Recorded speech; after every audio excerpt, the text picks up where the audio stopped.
ሕፃኑ ከእናቱ ፊት እያለቀሰ እናቱን የሚያርዱ የሕፃን ጩኸት የማይሰማቸው ሕፃኑን እያስለቀሱ ከአንገቱ መስቀሉን የሚበጥሱ አድጎ እንኳን እምነቱን እስኪመርጥ የማይፈቅዱለት እነዚህ ሰብስበው ሰው የሚያስለቅሱ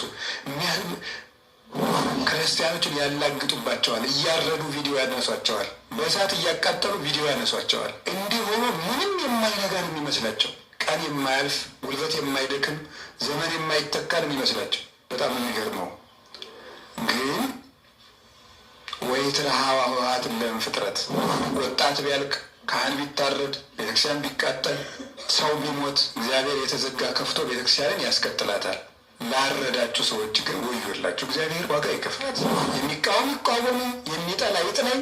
ቤተ ክርስቲያንን የሚጨርሳት የውስጧ ዘረኝነት። ክርስቲያን ታረደ ተብሎ ይጮሃል። እርስ በርሳችን ግን እኛ የተዳረድ ነው አይበልጥም ወይስ? እግዚአብሔር ያሳያችሁ።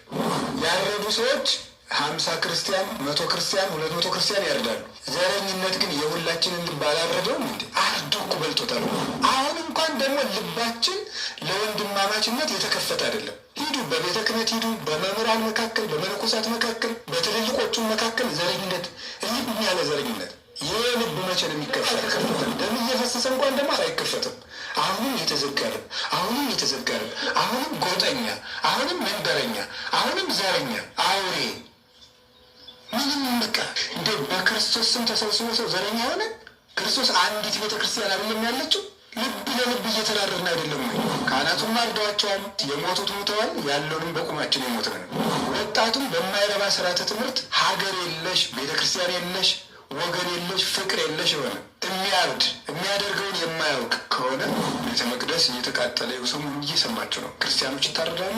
የቀሩት እንኳን ደግሞ ተስፋ እንደኖራቸው ይቃጠልባቸዋል። መስቀል ከአንገታቸው እየተበጠሰ መሳቂያ ይደረጋሉ። የሆኑ ተደረገ።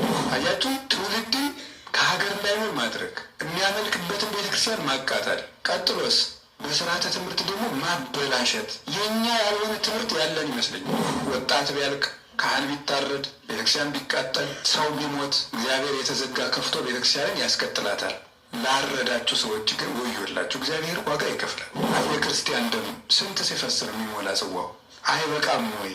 ምድር የንጉሥ አይደለችም። ምድር የባለስልጣን አይደለችም። ምድር የእግዚአብሔር ነው።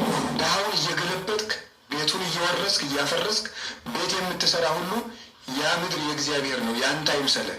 ሰውን በመልኩ በዘሩ አፉን በፈታበት በሚናገረው ቋንቋ የምታሰድድ የምትገድል፣ ያ አንተ ቁመህ ወንድምን የምትገልበት ምድር ያንተ ቋንቋ አይደለም፣ የእግዚአብሔር ነው። ማናችንም ይመለከታል። በዚህ ዘመን ውስጥ የምንገኝ